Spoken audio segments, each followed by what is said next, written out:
Hello and welcome to Mandibil. Today I'm going to take a stab at a series created by a guy called Bernardo Kastrup about analytical idealism. And he calls it analytic idealism course. And it's sort of a, if I'm not mistaken, 6 or 7 parts in which he describes his approach to metaphysics, which is also in the term analytic idealism. So this is a presentation of a approach to idealist metaphysics.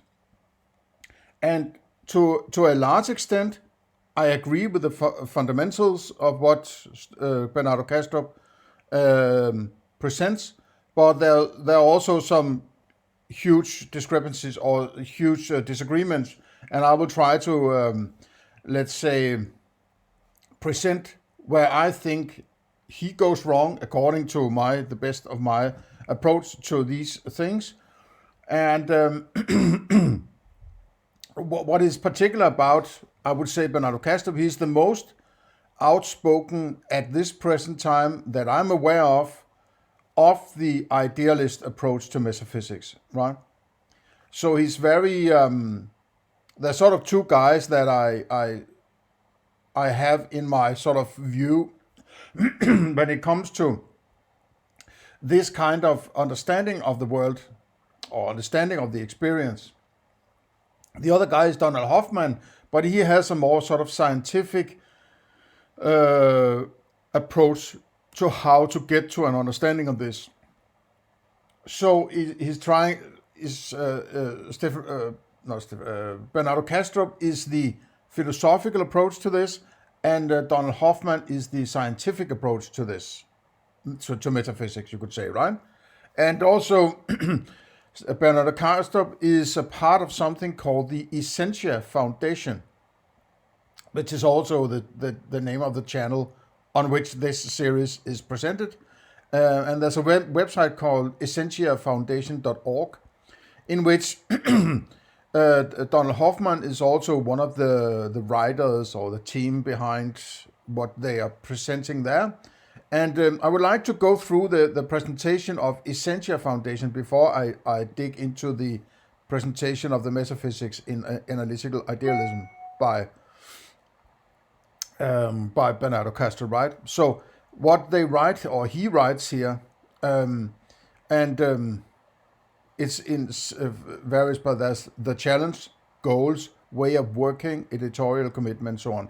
I'll see how far I get down, and let's see if we can, or that I can get present what you could possibly find useful in further delving into the videos, right?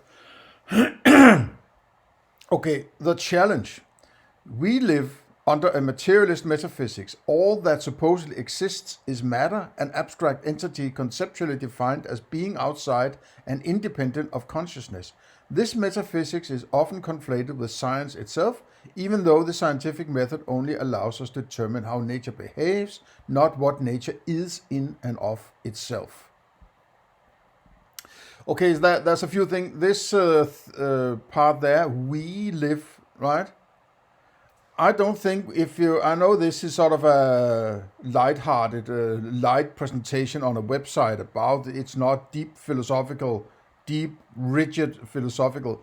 I'm just every time, and I do it myself also, and try to get away from it. It's sort of an old bad habit when if you're trying to discuss something philosophical, you should present it as your philosophy, not our philosophy or we or they or sort of, right? This grouping of people into a certain thinking is one of the most dangerous notions that one can have, right? And I was careful not to say that we can have, right? But we live under, right? Under what? A materialist. So there's we, all us right-thinking people, in opposition to those wrong-thinking people, or what is undercurrent? What's the undercurrent thinking, right?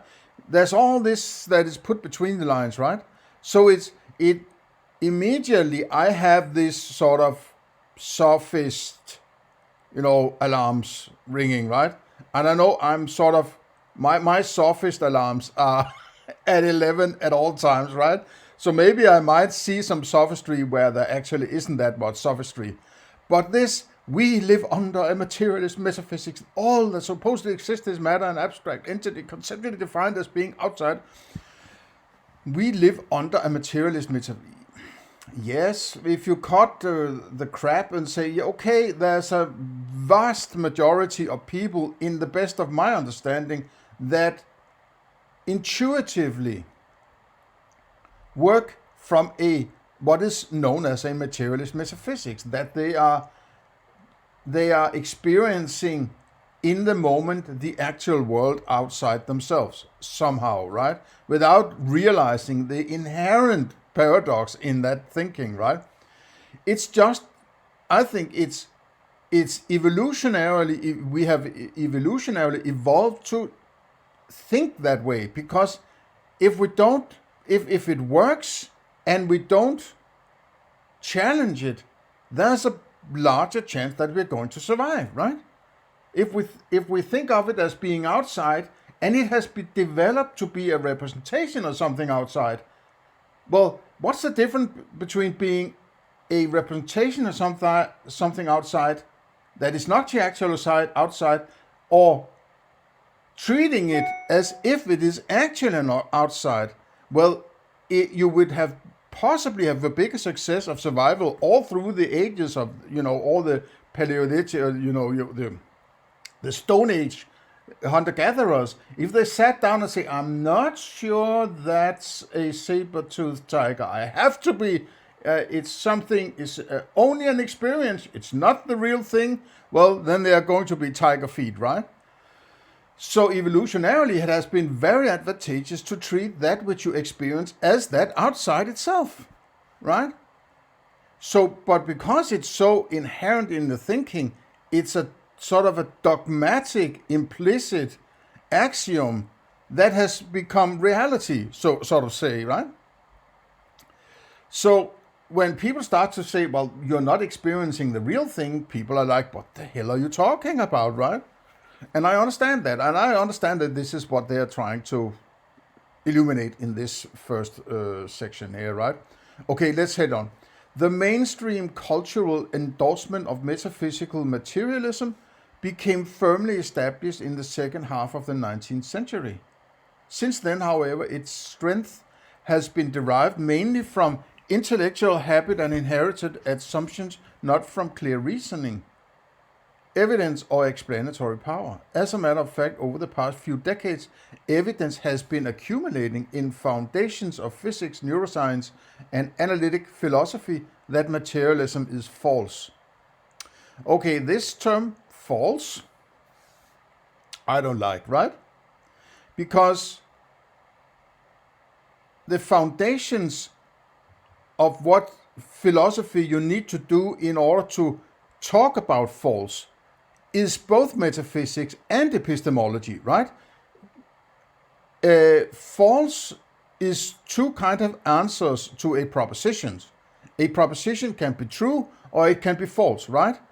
Philosophy cannot be a proposition because you need to do philosophy in order to arrive at what it means to be a proposition, right? What entails a proposition? Proposition is normally that statement which can only be either true or false, right? Or the answer could be I don't know under certain circumstances, right? As a matter of fact, up here, as a matter of fact, what's a fact, right? This is, if he's doing analytical idealism, right? He needs to be very strict on the terms he uses. A fact must be a kind of knowledge, right? If I say that's an elephant, right? If I say that's an elephant, then the object elephant is the fact I'm referring to. So it's a fact to me, but because I'm experiencing elephant doesn't mean that the other guy is experiencing elephant. That's the whole underlying foundations of idealism, that you are alone with your experience, right? So how can it be? As a matter of fact, this is just, well, fact, everybody should understand. This has been established as a fact. They're actually, in this section here, just violating the whole idea of idealism, right? Okay, nonetheless, the cultural prevalence of metaphysical materialism has myriad and arguably dysfunctional implications at both individual and social levels. Okay, so this is an indication of the collective fallacy, in my opinion, right? What I call the collective fallacy. There are only individuals, right? Social levels. An individual level. What's a social level, right? Is there a being called a social, right? There's a being called individual. That could be, for instance, me or you or the guy over there, right? Where are the social level, right? Is there a being called social over there? Oh, that's a social. It has a level of, prevalence of cultural whatever, right? So these things cannot be mentioned in this regard if you want to go down to a metaphysical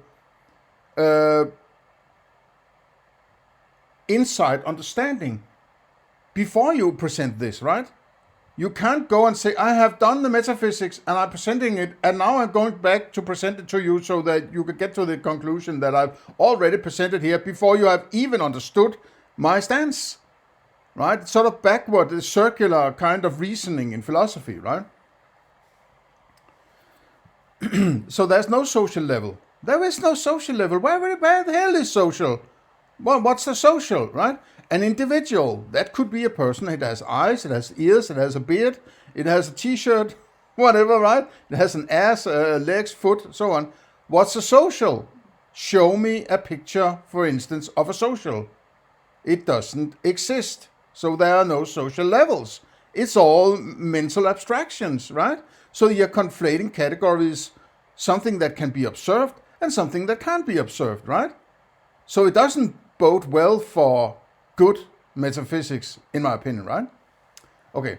It impacts our sense of meaning. There's again our, right? You little people out there in this masses of confused people out there, right?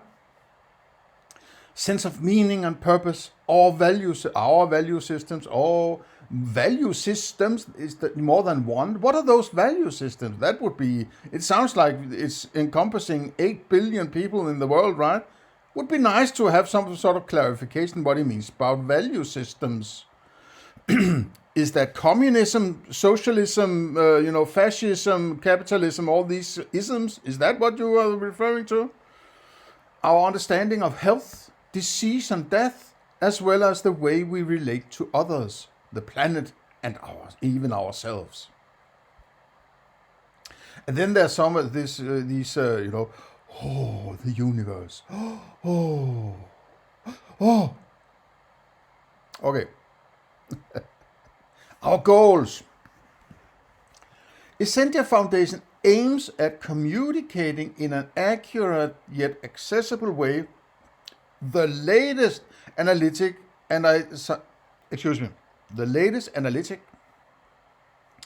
and scientific indication that metaphysical materialism is fundamentally flawed.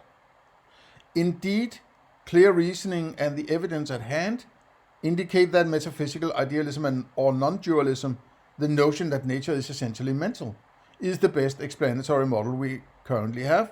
This is known in specialist communities, but hasn't yet been openly communicated in an accessible manner to the culture at large. Then there again, the culture at large. What's that? What's a culture? Can you show me a picture of a culture? No, right? But you could show me a picture of yourself or another individual or a giraffe or something like that, right? You could show me, but you can't show me a picture of culture. Maybe you could show me a picture of a building and says that's a result of culture or something like that, or a statue or, a painting. But that's not culture, right? That's just some, pigment on a piece of cloth or, a stack of bricks arranged in a certain way, right?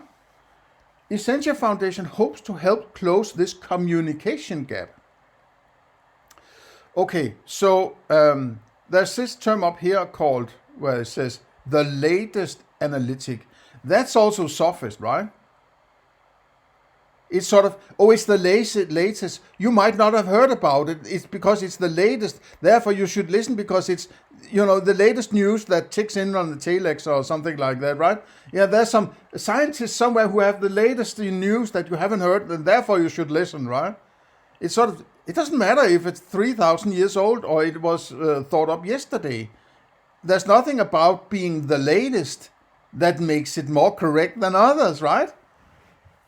Right? So oftentimes the latest is not usually that which hasn't been thought through very well, but just, oh, that sounds great, let's present that, right? And there's a risk of that, at least, right? Sort of scientific indication, okay, but science is a principle thought of by philosophy, right? That's a philosophical principle. And how do you do science? Well, you have to have knowledge, right? And you have to arrange your metaphysics. So you can't use science to prove any kind of metaphysics. This is a huge problem, thinking that you can use science to prove your metaphysics when you exactly need metaphysics and epistemology in order to do some kind of science. So it's backward. It's circular, right? Metaphysical materialism is fundamentally flawed. Well, yes, it is, but it's a working, it's a working implicit axiom that is natural for individuals to work from because that's what works, right? There would be a lot of people who would get very sort of frightened about getting this idea changed, this notion changed, that you're not actually experiencing the actual world outside yourself, but you have merely, at least, at most, a representation of it, right? If that is even the case. And if it's only a representation, well, how do you know there's actually something? I mean, calling it a representation is also an axiom where you say, well, yes, my experience is a representation of something. But if you only have the experience, how can you get to present it as a representation? All you basically have is that you can say, I have an experience, right? So it's sort of down to Cartesian doubt. Absolutely, absolutely.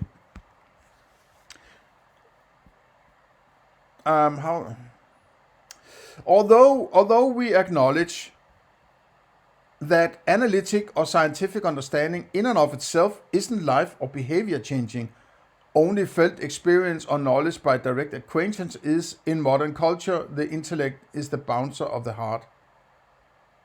Okay, you have to decipher that. I'm not sure what that is. That sounds almost like, poetic.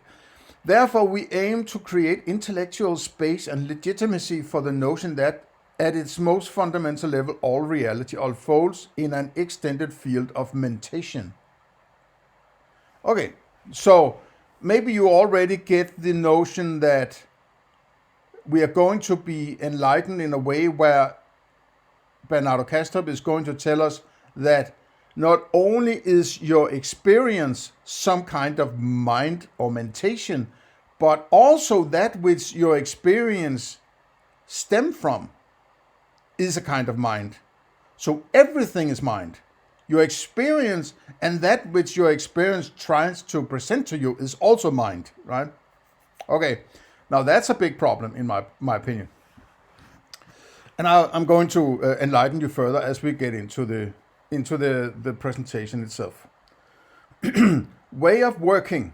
Essentia Foundation questions metaphysical materialism and argues for the plausibility of idealism by leveraging the exact same epistemic values our culture reifies today: coherence, internal logical consistency, conceptual parsimony, empirical adequacy, and explanatory power. We show that if applied objectively and consequently, these values point directly at idealism while contradicting materialism.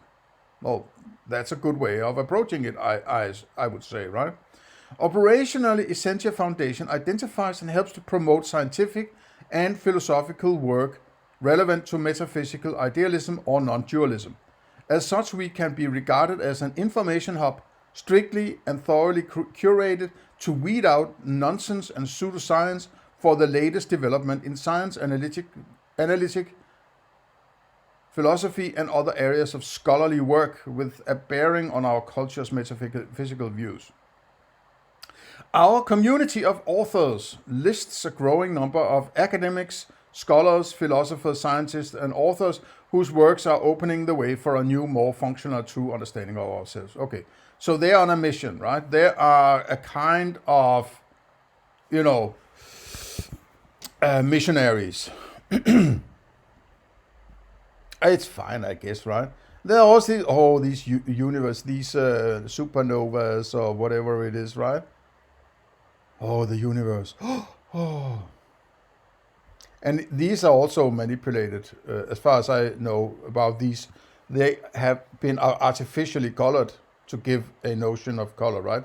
There's no color on these distances in the universe, or if from observations in what's it called, telescopes, right? Editorial commitment. Essentia Foundation is not philosophically neutral. We were created precisely to address an imbalance in how the metaphysical implications of results from science and philosophy are communicated by the media. Is it at all communicated? They don't even understand there's something called metaphysics, right? The media? Who gives a crap about the media? Do you mean the mainstream media? Oh my God, man. Why would you spend time trying to convince mainstream media? They don't give a crap, right? Okay, that said, you can expect from us editorial rigor, accuracy, and careful selection. Careful selection, is that another word for, careful selection? Censorship of the material we choose to publish. Strict curation, erring rather on the side of caution in cases of high uncertainty, is what characterizes our approach. So our approach is it sounds like a cult, right? It has a sort of, okay, you have to conform to a specific line of thinking in order to be a part of this cult. This is never going to work, right? Nobody's going to take things like that seriously, right? We are very focused on, we have to pound on this particular, argumentation. Okay, what about everyone else? What about other kinds, right? It's not like, yes, but you are not a person. You are a gathering of some kind. You can present yourself as a foundation, as some kind of group instead of an individual, right? This goes completely against your philosophy, because you're basically saying there are only individuals. There are only, when I'm talking to you through this medium here, right? I am actually just talking to my experiences. I have some built-in axioms I'm working for, and I would be willing to present them to you. But just because I have an axiom doesn't mean that whatever it is I'm axiomizing, which would be other individuals having the same ability to communicate back and forth like I'm communicating. That doesn't make them knowledge or understandings or anything like that. They're just axioms I'm working from, right? And if you're an idealist, you have to accept that you're alone with your experience. And all you have access to is your experiences. So what is a foundation then, right? Is it just some person saying, well, my ideas are correct, and I'm going to pound these ideas until people accept them, right?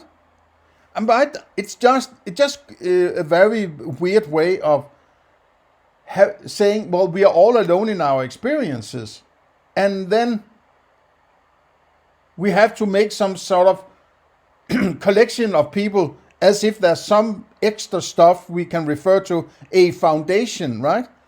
It's just contradictory implicitly, right? Okay. Essentia Foundation shall never promote nonsense, pseudoscience, or gullible, unsustainable claims of the kind often, well, they're going to anyway. So, and I'll explain later, right?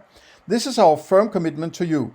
Whatever you see in our material may be, so you don't, they're basically saying you don't have to think for yourself. We have done all the work for you. You don't have to think for yourself, right?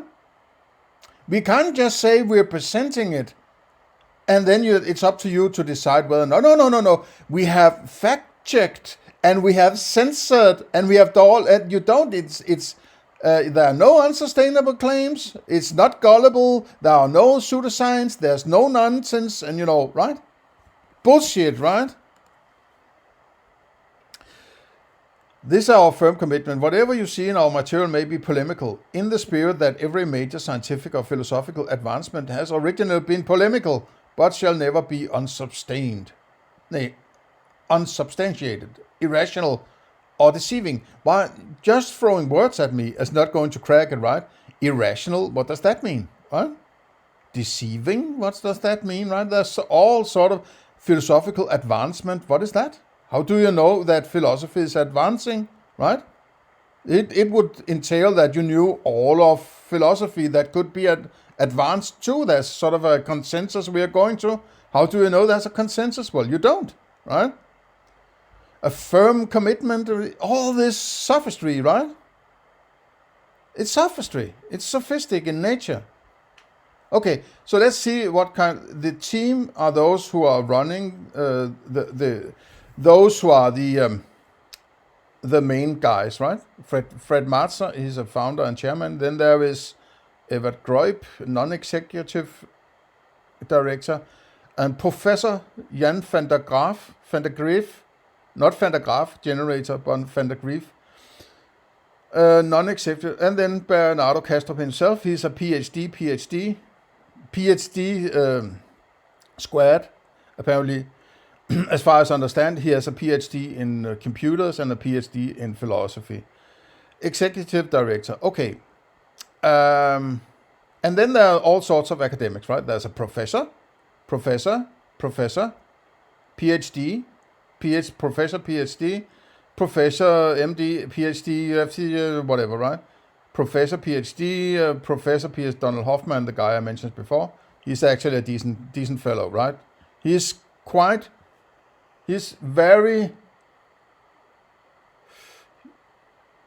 he has a high level of humility, in my opinion, right? He tries not to go further than he can possibly go, right? He does do something, but he is he's very kind of, I'm lacking a few words here, so bear with me. He's saying, I think it's something like this, but I could be wrong, right? I like that approach, right? I like that approach. You say, well, my studies show, in my opinion, they show this, but I could be completely wrong, right? That's a good approach. That shows that you are skeptical and you are doubtful about not running to conclusions that you want to go to, but you really want to be sure that you're not jumping too far from what you have, right? That's a good thing, right? A PhD, a professor, PhD, doctor, something, right? So it's all academics, right? So they all have some kind of whatever state-financed legality towards being able to or approach philosophy, right? So there are no normal people, right? So it's like it has to be sort of state-financed, trained, brainwashed philosophers of some kind, right? There are no freelance, there are no ordinary people, right? It's like, well, you little people, you don't function well enough to understand this high-flying philosophy, right? We can tell you that we have found the solutions that they did up here, right? We have done this, that, and the other. Yes, you can't write about philosophy, you can't apparently think philosophy for yourself, but we will never promote nonsense or pseudoscience of gullible unnecessary claims of any kind. This is our firm commitment to you, little peon, right? So I don't have much patience with that kind of academic approach to things, right? I'm not going to take that seriously, right? It's like we have gathered some of those academics who have this particular approach to metaphysics, and we are going to pound on this because we like this kind of metaphysics. Or at least that's how you might think about it, right? And I'm not saying that it's incorrect what everything they're saying, but it has a very large touch of ivory tower elitism, some kind, right? It's sort of elitist approach, right? I'm never going to buy anything from sort of an elite collection of people telling me this is the solution, this is the conclusion, right? So, okay, maybe this chapter is already half an hour long I've made here, so I will go into the first video of Bernardo Kastrup, created from the YouTube channel presented on the YouTube channel Essentia Foundation, and which you can look up yourself. This is part 1 of that series and the incoherence of our ordinary intuitions, and I'll take a stab at that in the next part. So, until then, have a nice day. See you there.